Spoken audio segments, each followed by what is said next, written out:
Good morning. Welcome to the Seattle Japanese Garden. We are in the midst of a pretty significant pond restoration project now. So come and take a look.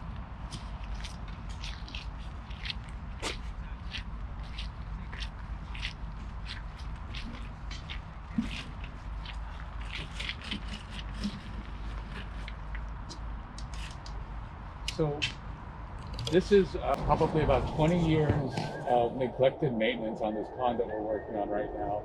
Doing shoreline restoration work, rebuilding and resetting the stones, factoring out and removing the silt that's accumulated over that time, and ultimately replanting and restoring this entire shoreline of the ground and planting here. So this is a multi-phase project that we're doing the phases kind of concurrently. So the first step was to build a dam and remove water from this half of the pond. We relocated the fish and the turtles as best we could to make sure that they were protected as well. And then we built a kind of a shelf of loose rock material immediately adjacent to the shoreline, so that we have something to help shore up and stabilize the new rock that we were going to be resetting. We removed the stone and then replaced it, kind of reset with tighter joints and better fitting, so that we don't have as much erosion of soil into the pond. The next step was to backfill and remove and replace a lot of the plant material here, especially on this shoreline.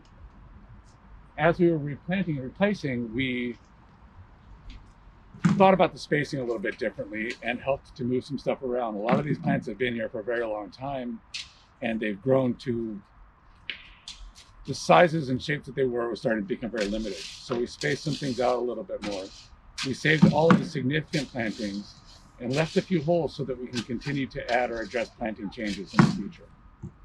The next step in the project was the removal of the silt sediment. That's an outside contractor that we're working with. And that's just 20 years of accumulated material in this mud bottom pond. So what our hope with this is that we're going to have much better water flow in the future, can reduce some of the built up organic matter that's in here as well, and have better, cleaner, healthier water.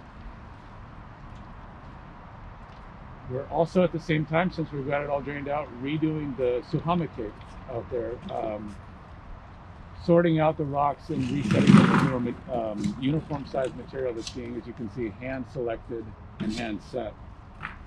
Where we're at right now on this process is just the first phase of it, which is the base stone layer, and then we're going to be bringing in some fresh river rock to reset the top of it. And then you can see all along the shoreline resetting all of the stone to remove the big gaps and loose spaces in between them and to set them tight together. And that, we hope, will help to protect the shoreline, reduce the erosion, reduce some of the silt and sediment that's been washing into the pond in the future, so we'll have cleaner water for longer as well. And additionally have a better soil bed for the tree roots now that they're growing out. A lot of these trees were much, much smaller when they were planted, and they didn't need this much space. The garden has grown over 60 years, so we've increased some of the bed space while maintaining the overall shape and form. We've been really lucky that in most cases we're able to reuse virtually all of the stone that's in here. We've had to bring in some new pieces, but virtually everything in here that we're using for stone has been here as part of the original construction. I know that a lot of it in this area had been rebuilt at different times, but we're also looking at and using the original 1960 plans as part of our guidelines. How are we choosing what stones we're going to accentuate, which ones we're going to keep less visible as we're rebuilding the shoreline. So it's ongoing, and we're going to continue going on with it. And